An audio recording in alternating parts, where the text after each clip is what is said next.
Gibran adalah korban dari narsisme kedua orang tua. Karena dia menderita melakukan peran sebagai wapres di luar imajinasi dia, di luar kemampuan dia dan seterusnya. Dan dia harus lakukan. Ya masih suka main lah gitu ya. Iya. Gibran bukan Gibran. Gibran adalah konteks. Jadi ada dua peristiwa yang mengenaskan di situ. Pertama diri Gibran sebagai pribadi, ya. Yang kedua, wapres sebagai simbol negara. Wah, itu anak kecil. Malah Pak Jokowi yang bilang gitu. Ya, itu memang proses yang salah dari awal kan. Ya sudah, ini sebuah kecelakaan sejarah yang harus kita telan, gitu kan. Tapi jangan kita lupakan. Dan jangan kita ulangi.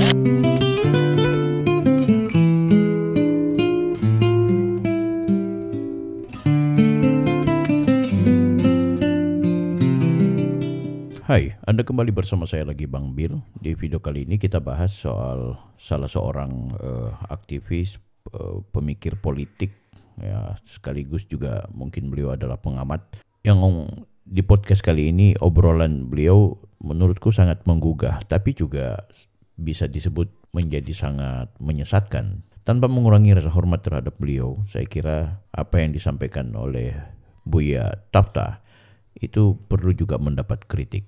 Ya, kita lihat video kali ini guys. Gibran adalah korban dari narsisme kedua orang tua. Karena dia menderita melakukan peran sebagai wapres di luar imajinasi dia, di luar kemampuan dia dan seterusnya. Dan dia harus lakukan. Ya masih suka main lah gitu ya. Iya. Akumulasi kejengkelan orang itu gak akan pernah hilang karena ada serangkaian proses yang dianggap tidak normal. Jadi ada dua peristiwa yang mengenaskan di situ. Pertama diri Gibran sebagai pribadi, ya. Yang kedua, wapres sebagai simbol negara. Ya, itu memang proses yang salah dari awal kan. Ya sudah, ini sebuah kecelakaan sejarah yang harus kita telan, gitu kan. Tapi jangan kita lupakan. Dan jangan kita ulangi. Ini memang cuplikan, tapi bagi saya perlu juga kita lakukan analisa lebih jauh. Apakah Gibran adalah korban dari narsisme Jokowi bersama sang bunda? Apakah Gibran adalah anak-anak kemarin sore yang sebenarnya tidak pantas menjadi pemimpin buat bangsa Indonesia? Benarkah seorang Gibran Rakabuming Raka tidak layak kemudian menjadi wakil presiden? Biarlah ia menjadi kecelakaan sejarah. Biarlah ia sudah terjadi dan menjadi sesuatu yang akhirnya harus kita terima.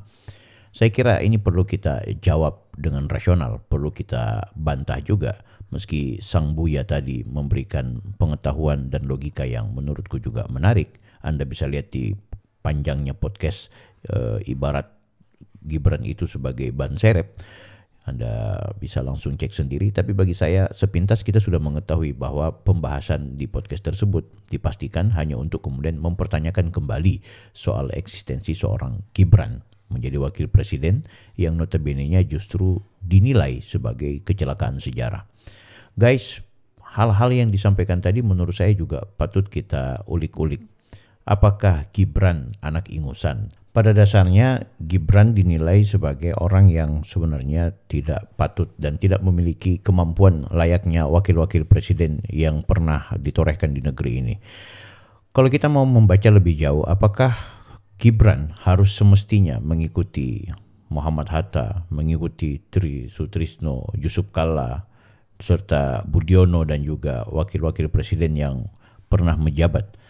Apakah Gibran harus punya pola, punya gerakan, punya aktivitas atau punya semacam visi besar seorang wakil presiden yang harus dia torehkan?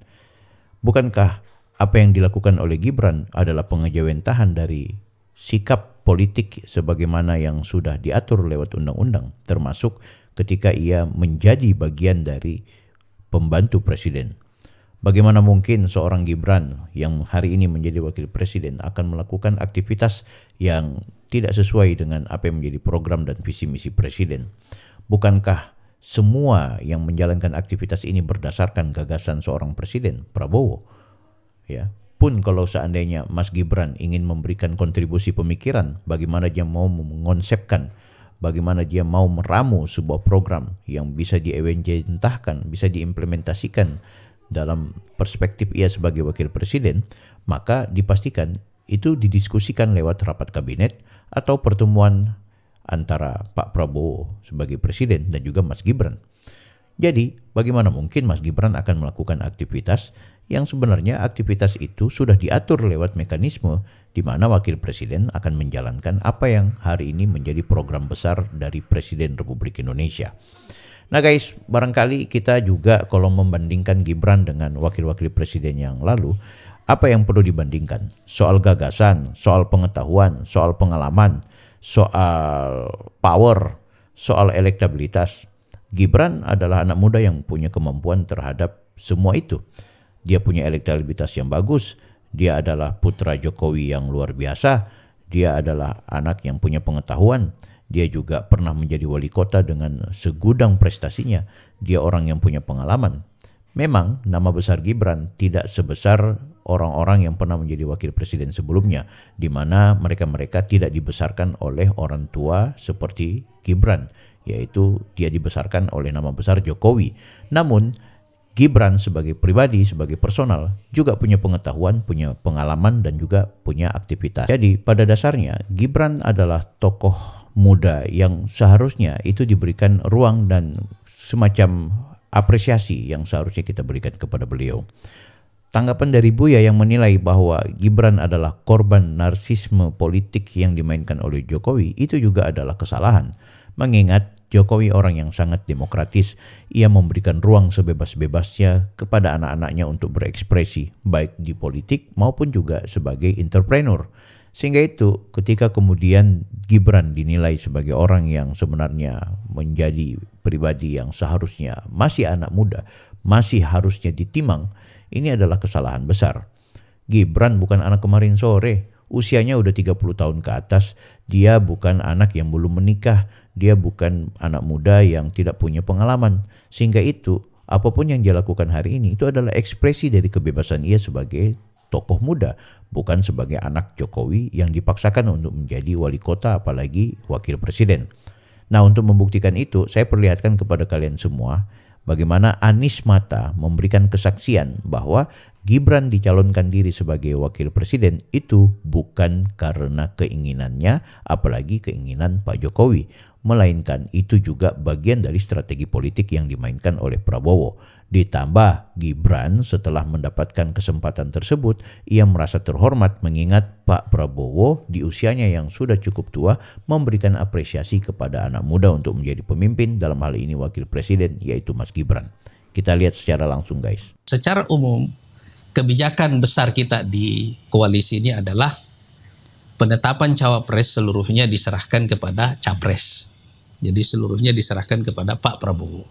Peristiwa politik yang paling penting dalam 4 tahun terakhir ini sebenarnya adalah penyatuan Pak Prabowo dengan Pak Jokowi.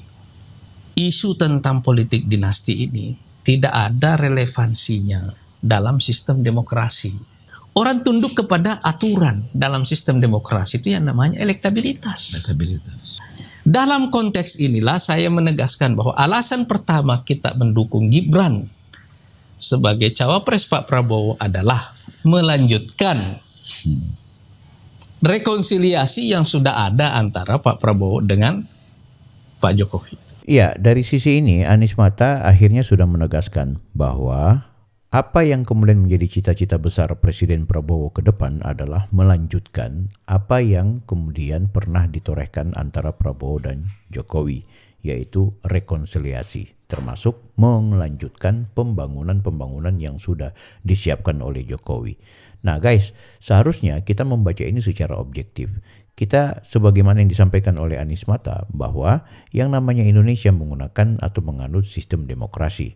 Nah, sistem demokrasi berarti kita main di wilayah politik elektoral. Ketika sudah bermain di wilayah politik elektoral, maka kebutuhan terhadap person siapapun yang dicalonkan untuk kemudian memenangkan pertarungan politik, maka itu adalah sesuatu yang wajar dan menjadi sebuah keharusan.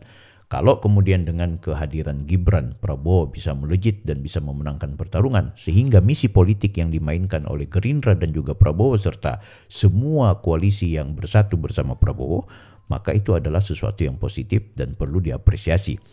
Memang Gibran adalah seorang anak muda yang tidak seperti banyak pemikir, aktivis, dan juga tokoh-tokoh politik. Dia hanya menjadi pribadi yang sederhana, biasa-biasa, tidak terlalu banyak bicara, namun selalu tampil, namun selalu hadir dan selalu aktif untuk kemudian mengkampanyekan apa yang menjadi misi mensejahterakan rakyat. Nah, untuk lebih mempertegas lagi, Anies Mata juga sudah pernah memberikan penegasan bahwa kehadiran seorang Gibran itu bukan agenda dari Pak Jokowi. Bahkan Pak Jokowi sendiri menilai bahwa Gibran ini masih terlalu anak-anak untuk kemudian dijadikan wakil presiden. Kita simak video berikut ini. Pak Prabowo ada cerita begini, beliau pernah ditanya oleh Pak Jokowi waktu awal masuk kabinet, masih mau maju nggak 2024? Saya juga kebayang ya kalau ditanya begitu itu kayak gimana coba rasanya menjawab. Yang nanya orang yang ngalahin lagi. Beliau bilang begini, Pak, saya tidak maju lagi. Kecuali kalau Bapak mau mendukung saya nanti. Begitu kita memutuskan Gibran yang di malam kita deklarasi itu, hari Minggu itu rapatnya cuma 1 menit. Wah, yang benar itu Pak. Itu bukan rapat pengumuman jatuhnya Pak. Bahkan waktu saya pertama kali mengangkat kemungkinan Gibran, beliau malah jawabannya lucu juga itu. Wah, itu anak kecil. Malah Pak Jokowi yang bilang gitu. Beliau sendiri sudah sering menyebut nama Gibran sebelumnya. Pak Prabowo. Oke. Berarti emang di pikirannya juga ada masuk Ada Pak calon-calon Gibran, ya? tetapi sebenarnya juga sama sebenarnya pertimbangannya, sisi satu sisi konteksnya tadi. Makanya saya bilang Gibran bukan Gibran. Iya, tapi Gibran konteks adalah itu ya. konteks. Jadi jelas guys, kehadiran seorang Gibran itu adalah konteks. Konteks apa? Konteks politik, konteks elektoral. Ya, soal personifikasi Gibran seperti apa, tentu itu kita tidak bisa kemudian melihat dari sisi tampilan luar semata. Kita bisa lihat di saat beliau berdebat dengan calon wakil presiden di pemilu 2024 kemarin, bagaimana kemampuan pengetahuan dari seorang Gibran. Dan yang kedua, kita bisa juga belajar dari rekam jejak seorang Gibran yang pernah menjadi pengusaha sekaligus mantan wali kota.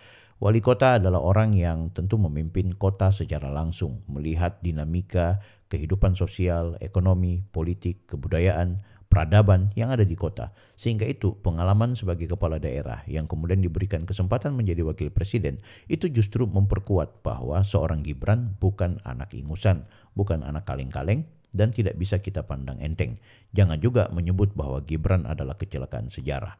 Jadi terhadap Sang Buya dan juga teman-teman yang sampai dengan saat ini masih memberikan kritik kepada Gibran, perlu juga kembali kepada pemikiran yang lebih moderat. Ketimbang terjebak pada penilaian skeptis terhadap Mas Gibran, sebaiknya kita berikan apresiasi dan kita berikan kesempatan agar beliau menjadi wakil presiden yang bisa bekerja secara maksimal. Kalau menurut kalian gimana guys? Tulis di kolom komentar.